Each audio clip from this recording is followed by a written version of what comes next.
Welcome to this video tutorial with Virtual Racing School in the Blancpain GT3 series on iRacing.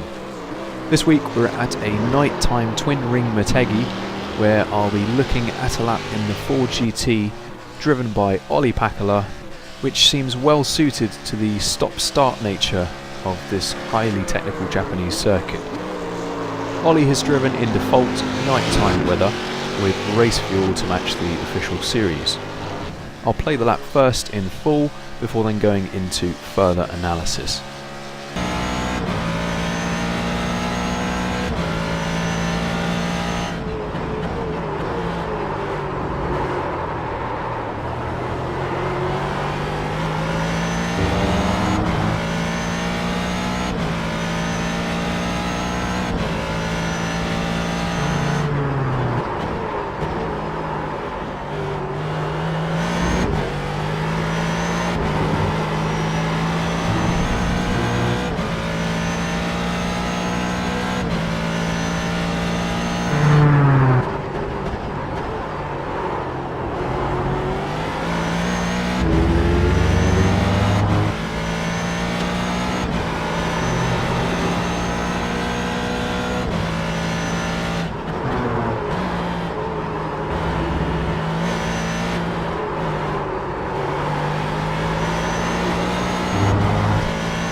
Okay, so that was a 1 minute 46.880.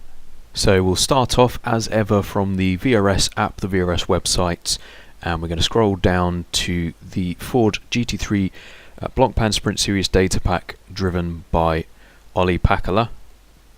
I'm going to choose week 9, which is twin ring Motegi, and of course you can download the lap files, the replay and setups as well from here, and but we're just going to click on Learn Track to load up the driving analyzer, and the lap will start to play through. I'll just pause it and slow it down to half speed and mute it.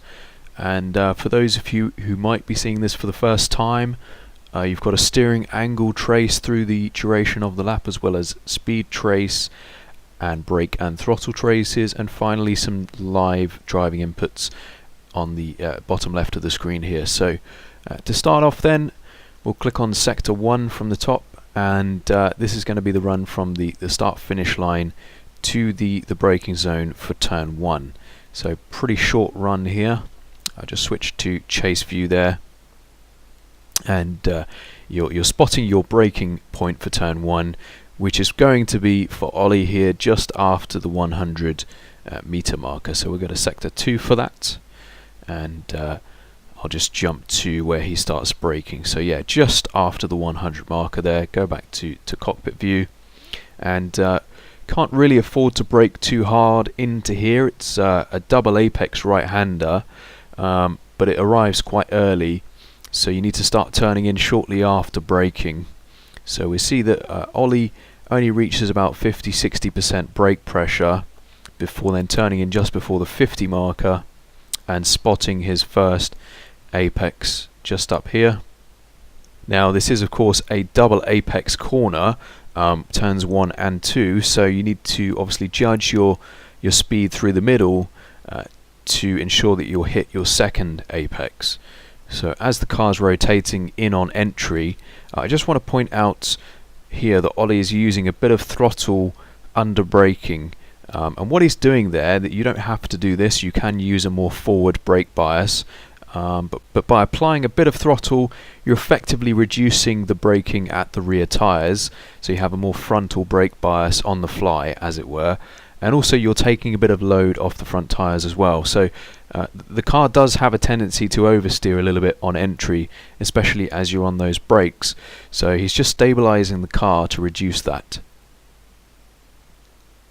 So let the car run out wide to the middle of the track in between the two apexes, and ensure that you hold the brakes all the way to the middle point, so that when you do eventually get back on the throttle before the second apex, you'll be on a tightening path which will then take you back to your second apex. And this point is when Olli reaches full throttle, knowing that he's got enough grip for the exit to commit. And then of course gradually bring the car over to the right hand side to think about braking into turn 3 and 4, of course, which is another double apex sequence. So braking into here is going to be just after the 100-meter marker once again, and a little bit slower this time, so you want to get on the brakes a bit harder, keep the car in a straight line for longer, and turn in roughly halfway along those cones on your right hand side. And again, just as Olli's releasing the brake, he's just breathing on the throttle there to stabilise the car, and he's all the way down in first gear. So picking up his first apex there, just shy of it, no harm done there. Running the car out in the middle of the corner there to the exit curb, and then by this point he has committed to full throttle. That's okay, as long as you feel comfortable that you can hit your second apex. That's pretty much ideal. You do want to get on the throttle as early as possible, but only if you're able to hit this second apex. So open the car up now, ensuring that you keep the car from running too wide on the exit. Olli just drops some wheels onto the grass there, but gets away with it. And then bring the car gradually over to the left hand side again to set yourself up for the tight right hander of turn 5, which is a little bit tighter than 90 degrees. So braking again just about at the 100-meter marker into here, braking hard, keeping the car in a straight line until significantly after the 50 marker, so turning in quite late for this one. Breathing off the brakes as you turn in, holding those brakes into the apex, just touching the throttle there on the entry again to stabilise the car, avoid any unwanted over rotation on entry, holding those brakes into the apex and picking up the throttle for the exit. So now notice obviously Olli has apexed at this point, but he's a lot more gentle with the throttle, so modulating, being patient with it. We're in first gear, so lots of torque at the rear wheels, and then finally committing to full throttle when he feels like he has the traction available, and obviously opening the car up, using all of the track on the exit. And as we speed it up now, just hugging the inside right hander through into sector 5. This is turn 6. Keep the car nice and quiet, keep the car over to the right. You can let it run out wide a little bit, as long as you bring it back over to the right hand side into sector 6, which is the S of 7 and 8. Now the first left hander is a little bit shallower than the next right, so you need to bear that in mind. And braking into here is going to be just before the curb on the right hand side begins. Braking quite gently, relatively speaking, and you need to be quite cautious here on entry, because the car does have a tendency here to oversteer. So you'll see again Olli breathes into the throttle to stabilise the car, and that really prevents him from oversteering too much. Listen for the rumble strip on the left here, make sure that you do hook up with that and try and pick up the throttle as you apex, and then of course modulate. And you need to be quite patient here, because you don't want to exit too wide. You want to keep the car nice and tight over to the middle of the circuit, so that you're not too wide entering the next right hander, where again Olli breathes out of the throttle and just feathers the brake through this right hander, trying to keep the car rotating, being patient with the throttle on the exit as well. Remember, the right hand is longer than the left, so you need to be patient, eventually committing to full throttle just before the curb ends on the right hand side. Second gear throughout here, up to third by the exits, and then bring the car again over to the right hand side to set up for the very tight left-hander of turn 9. So we're going to sector 8 for this. A brief but firm braking zone for here, just before the 50 marker on the right hand side. Don't turn in too early, make sure you get the speed down enough, brake all the way into the apex and pick up the throttle as you apex, listening out again for that rumble strip sound on the apex, all the way down into first gear. So you again exercise a great deal of patience with the throttle, waiting for the car to build traction before then committing to full throttle and opening the steering up at the same time. You can really see here how Olli unwinds the wheel as he applies full throttle on the exit, using all of the track on the exit of course, and then gradually bring the car over to the left hand side again for the tightest corner on the circuit, or the longest corner on the circuit, turn 10, a full 180 degree hairpin. Braking here at roughly 70 meters or so, 60 meters or so. Now you want to basically stop the car on the apex, get it rotated and get your exit. So it's okay to turn in relatively early. You can see that Olli's still braking quite hard and he's already started to turn in.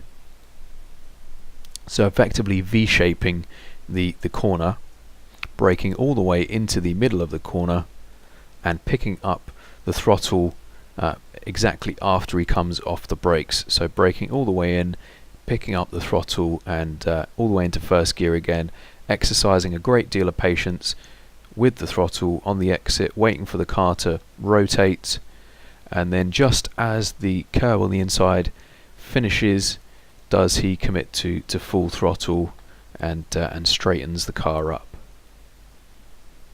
So I'll just speed it up to full speed again, use all of the track on the exit, keep the car nice and quiet over to the left hand side. Think about your braking zone now into turn 11, which is downhill, and you do get a little bit of understeer here, so as a result you don't want to turn in too late. You want to make sure that you get to the apex quickly, and braking, obviously it's downhill, so don't leave your braking too late either. We'll slow it down to half speed, so brake in about 110, 120 meters, firm on those brakes, turning in fairly early and breathing off the brakes as the corner begins to tighten up, making sure that you hook up with the apex on the inside there, and then picking up the throttle again all the way down to first gear. There are many first gear corners on this circuit, at least with the Ford GT, which is geared fairly long, and then pick up the throttle for the exit using all of the track width, and Olli reaches full throttle there quite early on, certainly well before the exit curb. And then under the bridge, the crossover, bring the car back over to the right hand side into turn 11, spotting these cones on the right hand side. So swing the car out there and then start to turn in just before you reach those, up into third gear now, and flat out through this left hand kink, spotting that curb on the inside there. And then it's very dark here, but you've got a lot of track to work with here on entry into turn 13 and 14, so you can run wide. The important thing is to not brake too late, so you don't want to brake too long after running over that apex curb on the inside. Braking quite gently as well, and this is very tricky because you're braking and turning at the same time from speed. The car can get really unsettled and oversteery on entry, so you really see here Olli trying to stabilize the car whilst braking with the throttle as well. Spotting your apex on the inside, down into second gear for the first left, and then a short braking zone again, ensuring that you're not too fast through the left so that you set yourself up nicely into the right. Get the brakes on, down into first gear for the next right-hander, and then just after he apexes does Olli pick up the throttle there on the exit. So we're in first gear, so of course we're quite heavily traction limited, and modulate to full throttle on the exit using all of the track. And keep the car nice and quiet over to the left hand side as you cross the start finish line.